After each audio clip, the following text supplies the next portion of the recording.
2 a.m. My front door crashes open. Some punk kid walks in like he owns my house, starts going through my stuff. I'm thinking home invasion, right? Grab my phone to call 911. He looks me dead in the eye and says, "My mom runs the HOA, so I can go wherever I want." The smell of cold pizza and adrenaline, my heart hammering against my ribs while this entitled brat ransacks my kitchen like it's his personal shopping mall. But here's what Trevor and his criminal mother didn't know that night. This kid was about to learn a very expensive lesson about the difference between neighborhood politics and actual criminal law. Those handcuffs, they fit a lot tighter than his sense of entitlement. What would you do if some entitled punk invaded your home? Tell me in the comments. Let me back up. 3 months before that psycho broke into my house, I thought I'd found paradise. Willowbrook Estates. Perfect little subdivision, decent schools for my 16-year-old daughter Zoe. I'm Marcus, by the way. Electrician, single dad, just wanted somewhere peaceful after my divorce exploded. You know the dream, right? Mow the lawn, pay the dues, wave at neighbors. Simple suburban bliss. Then I met the neighborhood's self-appointed dictator. Vivian Ashworth. Imagine your worst HOA nightmare, then give it a BMW and a God complex. 52, married to some insurance executive, lives in the McMansion that makes everyone else's house look like a garden shed. She'd somehow crowned herself Neighborhood Standards Coordinator, a title that exists nowhere in the actual bylaws. Week 3 in my new house, I'm savoring that perfect moment of morning coffee when I find this official-looking paper jammed in my mailbox. Violation number 1, non-regulation mailbox color. Brown post must be black. $50 fine, 72-hour compliance. I grab my HOA bylaws, 47 pages of mind-numbing legal speak. I read every single word about mailboxes. Nothing. Zero about colors. Time to call the HOA hotline, which surprise surprise goes straight to Vivian's personal phone. Ashworth Residence. Hi, this is Marcus from Maple Street. I got a violation notice, but your bylaws don't mention mailbox colors. Listen here, her voice could freeze boiling water. I've been maintaining community standards for 15 years. I think I know what's appropriate. I'm sure you do, but could you show me the specific rule? Click. She hung up on me. Next morning, another violation notice. Excessive garden gnome display. I had one gnome.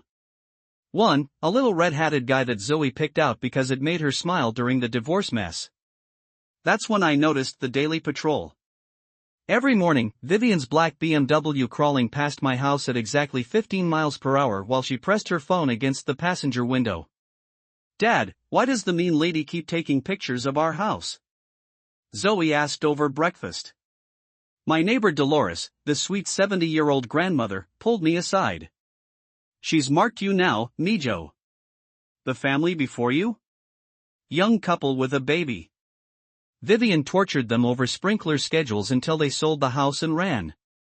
But here's what none of us knew yet. Vivian's petty power trips were just the appetizer. Her 19-year-old son Trevor had been watching Mommy's reign of terror his whole life, learning that rules don't apply to the Ashworth family. 2 weeks after the gnome incident, Vivian decided to escalate. Saturday morning, 8 a.m. sharp, my doorbell starts ringing like someone's house is on fire. Standing on my porch, Vivian in full battle regalia. Clipboard, measuring tape, digital camera, and her son Trevor lurking behind her like some kind of entitled shadow. First time I'd seen the kid up close. 19, maybe 20. Designer everything, that cocky smirk rich kid's perfect in prep school. Mr. Rodriguez, Vivian announced like she was serving a warrant. I'm conducting routine property compliance inspections today.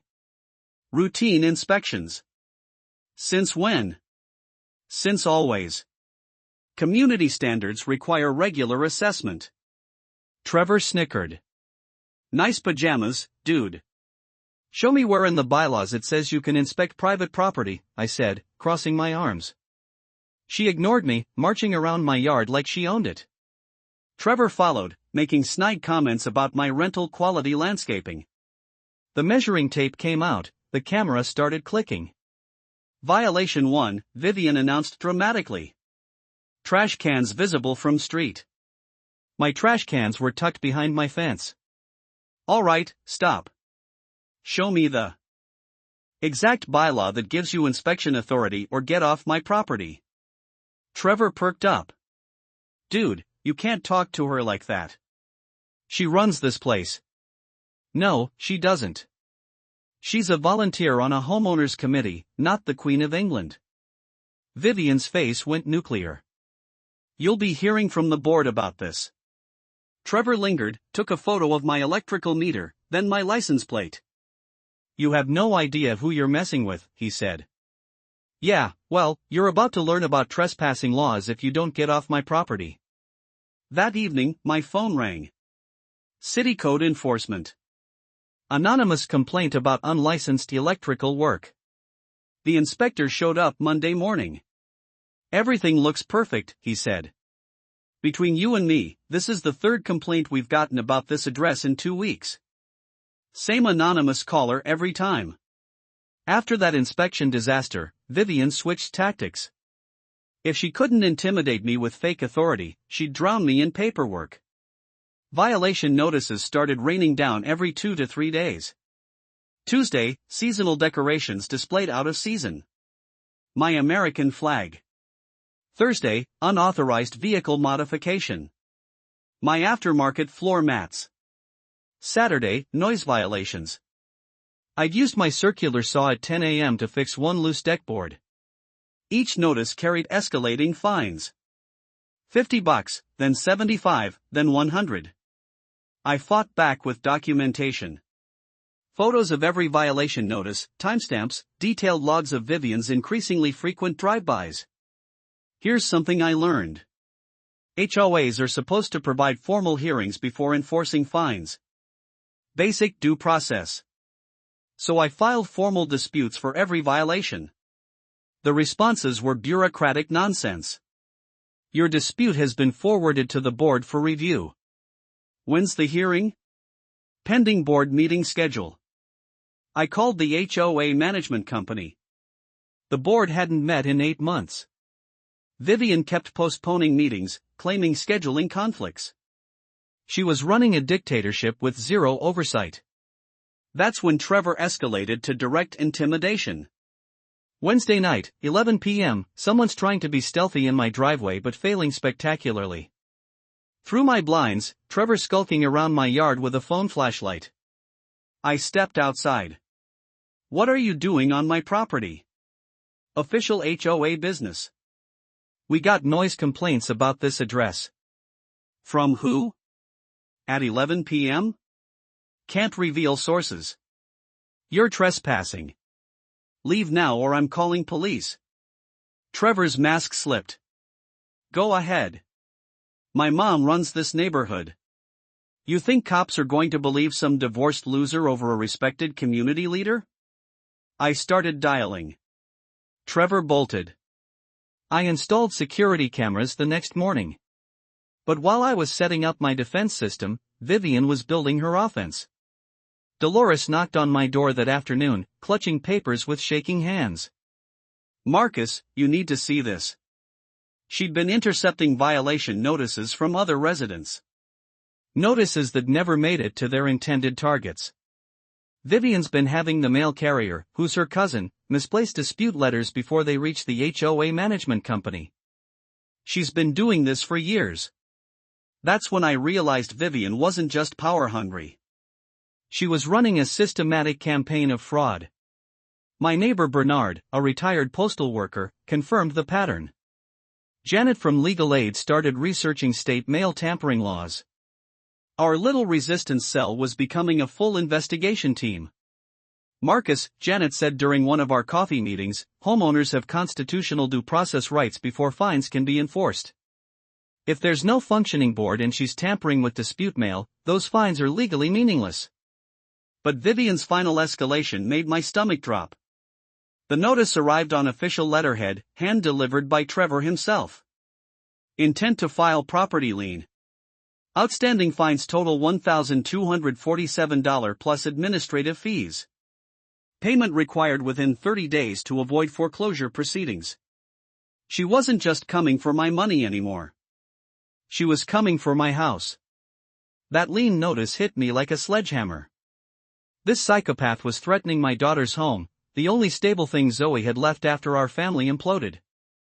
My daughter found me at the kitchen table at midnight, still staring at that threat. "Dad, you okay?" That's when something shifted inside me. Vivian could torture me all she wanted, but threatening my kid's security crossed a line.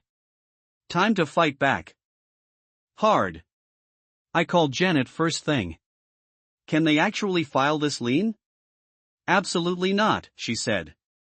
"State law requires unanimous board approval. No functioning board means no legal authority. What Vivian's threatening is straight up fraud." The relief lasted about 30 seconds because Trevor was ramping up his own criminal campaign. My security cameras caught everything. Day 1, footage of this entitled brat testing my back door handle in broad daylight. Day 3, him cupping his hands against my kitchen window. Day 5, 47 minutes of Trevor trying to jimmy my back door lock with what looked like a credit card. Bernard reviewed the footage with me. "Look here. He's leaving that screwdriver behind deliberately, hidden in your flower bed." "Why would he do that?" "Because he's planning to come back. And next time he's not just testing locks." I called the police with the break-in attempt videos. Officer Martinez was direct. "This is felony-level criminal behavior. But for burglary charges, we need him to actually enter the structure. Keep those cameras rolling. The moment he crosses the threshold, we've got him cold." Meanwhile, our neighbor network was uncovering the scope of Vivian's real crimes. Janet's legal aid connections helped us obtain HOA financial records. Monthly dues collected, over $12,000. Legitimate expenses, maybe $3,000. The missing money, $40,000 in just the past 2 years. "Look at these payments," Janet said, spreading bank statements across my kitchen table.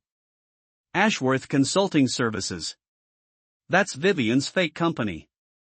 She's been billing the HOA for services that don't exist. Phil, a forensic accountant from 3 streets over, joined our investigation. Inflated landscaping contracts to her relatives, emergency repairs that were never performed, consulting fees for imaginary services. Conservative total, $65,000. We had enough evidence to destroy Vivian completely. The annual HOA meeting was coming up. Legally required, impossible to postpone forever. Perfect venue for maximum exposure. "We'll present everything," I told our team. Financial fraud, mail tampering, Trevor's criminal activities in front of the entire neighborhood. We spent weeks preparing our presentation. Professional slides, organized evidence, witness statements. But Vivian was getting desperate. Next day, another hand-delivered notice from Trevor. Due to ongoing security concerns, the annual meeting has been postponed indefinitely. She was panicking, making increasingly illegal moves to protect her scam. 3 days after Vivian's lien threat, Janet burst into my kitchen. "Marcus, we got her. Financial records, 3 years' worth. Monthly HOA income," Janet said. 78 homes times $75. That's $5,850 per month, about $70,000 annually. Now look at legitimate expenses. Landscaping $800 monthly, insurance $200, common area utilities $150, snow removal $300 in winter, basic maintenance maybe $400 average. I did the math. That's roughly $23,000 per year in real costs. So where's the other $47,000 going? Janet pulled out a separate stack. Administrative fees to Ashworth Property Management Services. $2,000 every single month. For what services? Community standards enforcement, compliance monitoring, administrative oversight.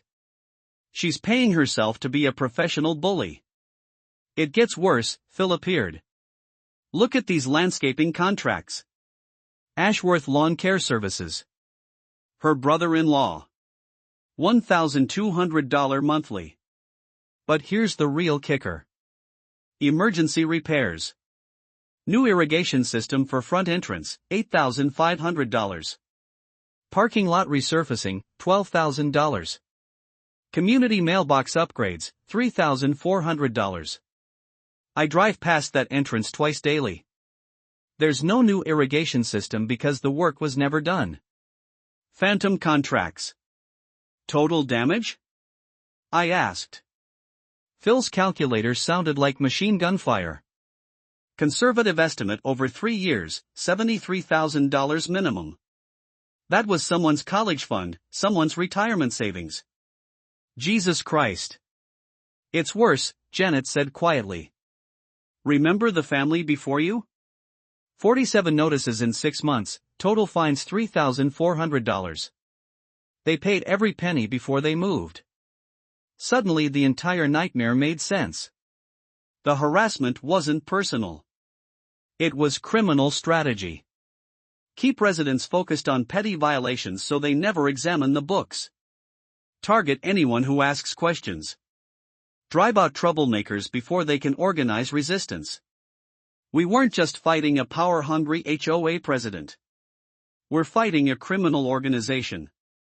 Janet organized our first official Operation Transparency meeting in my living room. We need 3 things, Janet said. Ironclad evidence, community support, and a public forum where Vivian can't control the narrative. Bernard created a timeline of harassment incidents. Phil built financial charts showing exactly where every stolen dollar went. Janet researched legal precedents. Dolores coordinated with other residents who'd been victimized. Turns out HOA board members are fiduciaries. They're legally required to act in the community's best interest. Misusing funds isn't just theft. It's a breach of fiduciary duty that carries serious criminal penalties. HOA officers can be held personally liable for mismanagement of community funds, Janet explained. We're not just talking about paying the money back. We're talking about potential prison time. Our community outreach campaign began immediately. Every evening after work, our team knocked on doors throughout Willowbrook Estates. The response was overwhelming. Finally, someone's standing up to that woman, said Mrs. Clara, whose violation notices filled a manila folder. I've been paying bogus fines for 2 years. By the end of the week, we had commitments from 43 households to attend the meeting. Meanwhile, I was setting my own trap for Trevor. My security system now included motion-activated lights, backup cameras, and direct alerts to my phone. The beauty of this setup, I told Bernard, is that Trevor doesn't know we're ready for him. He thinks he's hunting me, but actually I'm hunting him. Phil finished our financial presentation. 67 slides of damning evidence. Bank statements, fake invoices, shell company documentation, comparative analysis. The average family in this neighborhood has been robbed of almost $1,000, Phil announced. Multiply that by 78 homes, and you're looking at systematic theft. We practiced our presentation until we could deliver it in our sleep. What if she doesn't show up? Dolores asked. Even better, I replied. Nothing says guilty like the defendant fleeing the scene. The meeting was set for next Friday, 7 p.m. Justice was coming to Willowbrook Estates. Vivian's panic became obvious the moment our campaign started gaining momentum. Monday morning, I found a new notice taped to my door. Emergency board meeting cancelled. Annual meeting postponed indefinitely due to facility maintenance issues. I called the community center. Maintenance issues? What maintenance issues? None that I know of, the manager replied. Mrs. Ashworth called Friday claiming there was a plumbing emergency, but our maintenance crew found nothing wrong. Your reservation is still active. Vivian was now lying to public facilities to avoid accountability. But her son was taking a more direct approach. Tuesday night, I woke up to the sharp stench of spray paint. My security cameras captured everything. Trevor, dressed in black, vandalizing my mailbox with bright red letters spelling snitch. Wednesday morning brought escalated vandalism. All 4 of my truck tires slashed. But Trevor made a crucial mistake. My cameras caught him in the act, license plate and face clearly visible as he crept away with a knife still in his hand. "Now we're talking felony destruction of property," Officer Martinez said, reviewing the footage. "Plus the spray paint vandalism. This kid's building quite a rap sheet. When can you arrest him?" "Soon. But let's see how far he wants to take this. Sometimes criminals dig their own graves if you give them enough rope." Thursday brought psychological warfare. Anonymous flyers appeared claiming I was a disgruntled ex-employee spreading lies about respected community leaders. The amateur character assassination would have been laughable if it wasn't so malicious. But the neighbors weren't buying it. "This just proves she's guilty," Mrs. Clara told me. "Innocent people don't need to attack their accusers." Friday afternoon, Vivian showed up at my front door personally. "Marcus," she said, her voice dripping with fake concern. "I think we've let this situation get out of hand. What if we just reset everything? All outstanding violations waived, clean slate, fresh start." The woman was offering to drop $73,000 worth of community theft charges in exchange for my silence.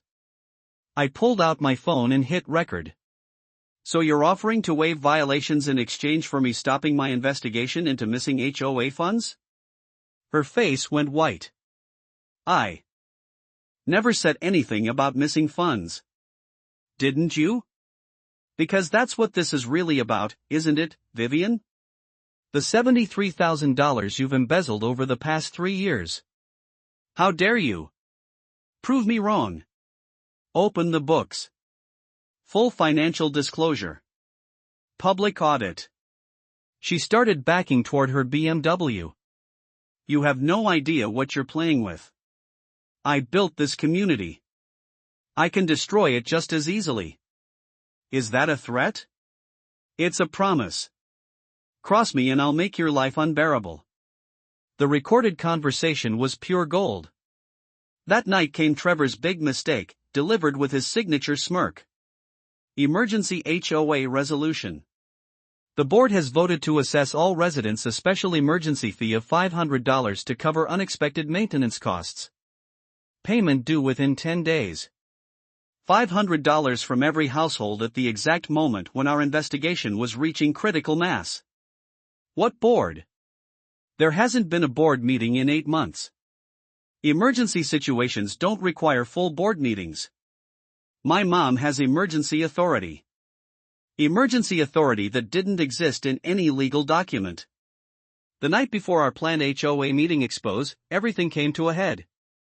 I was working late at a commercial job site.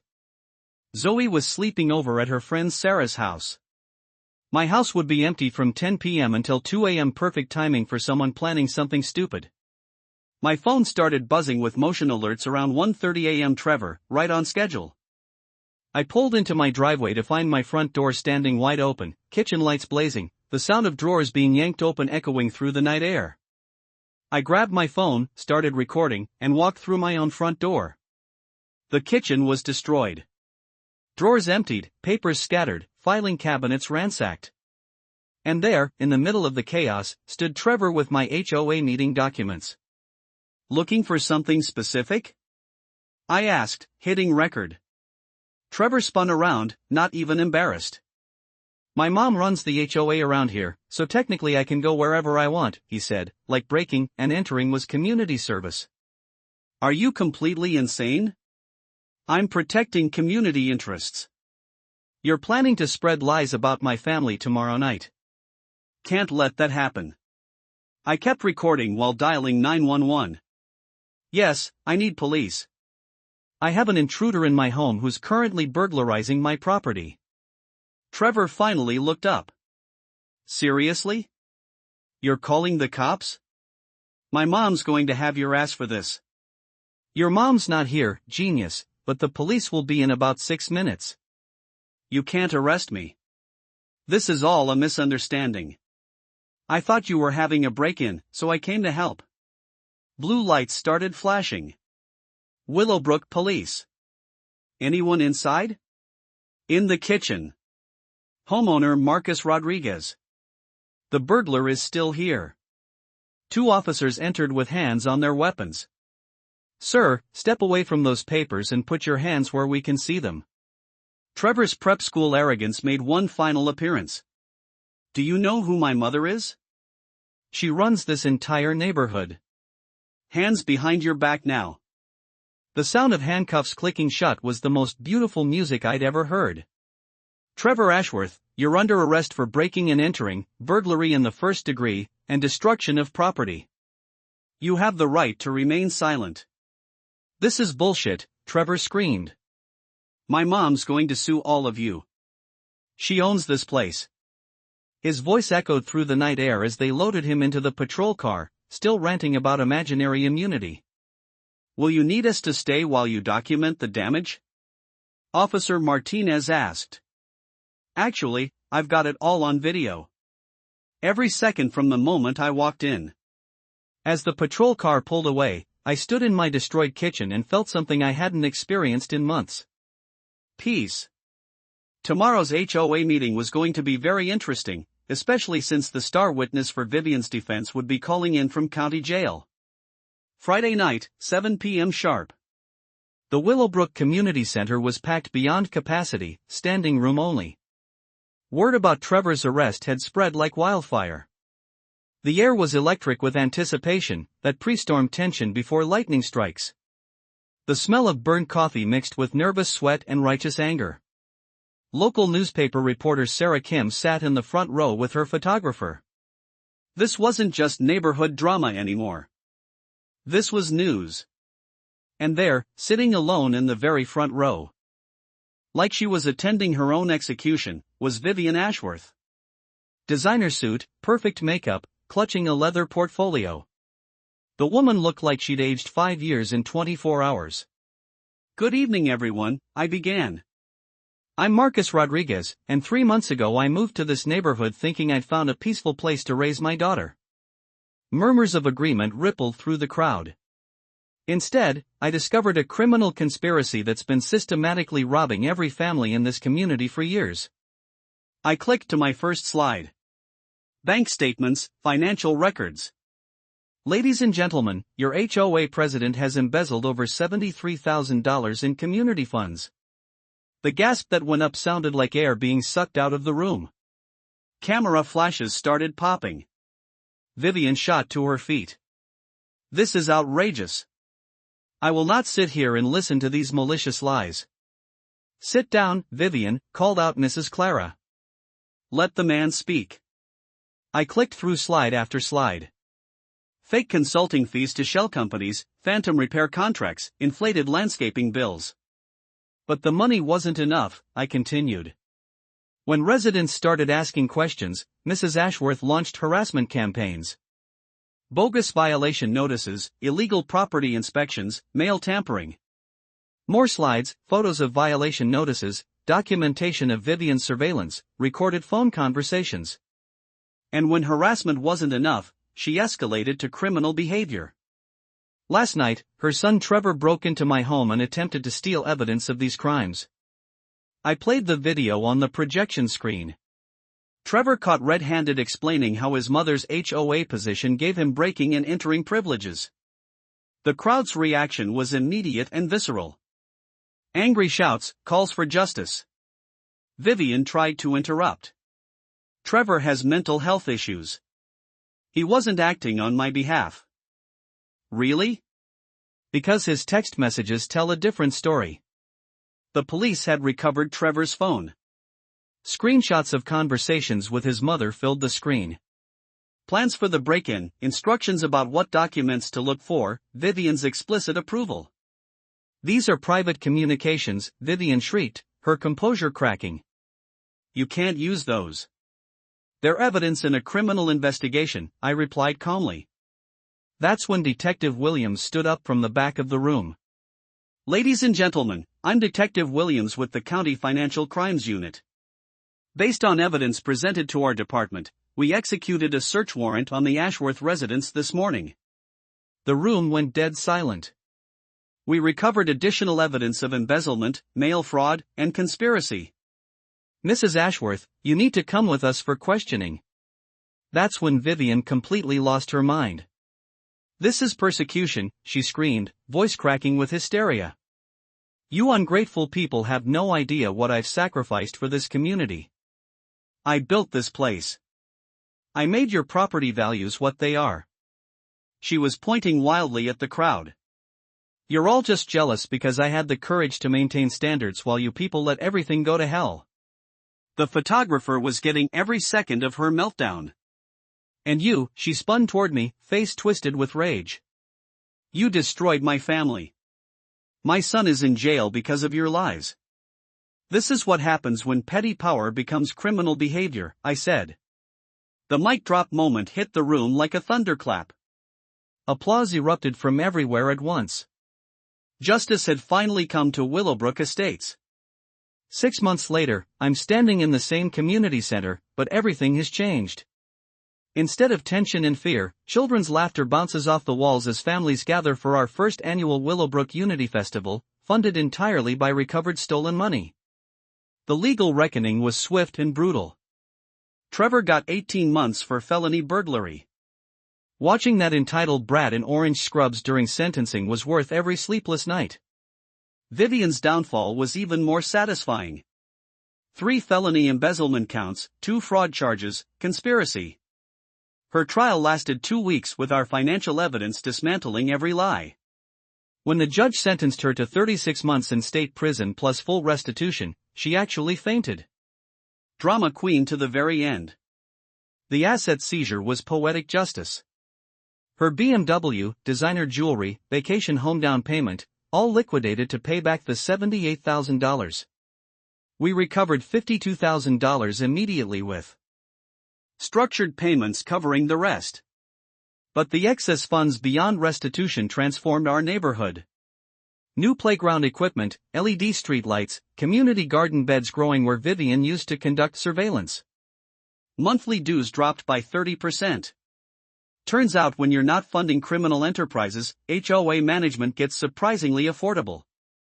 "Dad, the scholarship kids want to thank you," Zoe calls out, grass-stained and genuinely happy. The Willowbrook Educational Fund, seeded with recovered embezzlement money, just awarded 3 $2,000 scholarships to graduating seniors.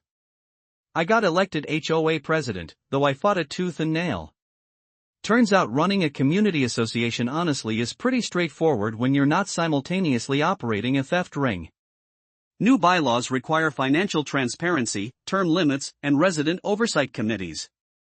No more one-person dictatorships. "Marcus, look at this," Dolores waves me over to the community garden. "These are from seeds my grandmother brought from Mexico. Now the whole neighborhood can taste my family's history." Our story inspired legislation requiring HOA financial audits. Legal aid societies use our case to train attorneys fighting community association abuse. I get calls weekly from harassment victims nationwide who found hope in our victory. Bernard mans the barbecue grill with the same precision he once used to document Vivian's crimes, while Janet coordinates the legal clinic we host monthly. Phil runs financial literacy workshops, teaching people how to read HOA budgets and spot embezzlement red flags. But the sweetest victory is watching my daughter lead a group of kids in planting sunflower seeds where Vivian's fake violation notices used to terrorize families. Zoe's growing up in a community where authority figures serve instead of steal, where neighbors support each other instead of living in fear. As twilight settles over the festival, string lights illuminate conversations between people who barely spoke 6 months ago but now plan family vacations together. The taste of perfectly grilled burgers and the sound of genuine laughter replaced the bitter memories of violation notices and threats. This is what community was supposed to feel like all along. Here's what I learned. Document everything. Know your rights and never let bullies convince you their position gives them power over your life. Sometimes the best defense against petty tyrants is simply refusing to be intimidated. Drop a comment below and share your HOA horror story. You're not alone. Smash that subscribe button for more justice served content because next week I'm telling you about the Karen who tried to steal my parking spot and ended up losing her job instead. Trust me, you don't want to miss that epic meltdown. The sound of children playing fearlessly in their own neighborhood is the sweetest justice of all. Thanks for being here with us at HOA Stories. If you enjoyed today's showdown, click like, sound off in the comments, and subscribe to catch next week's drama.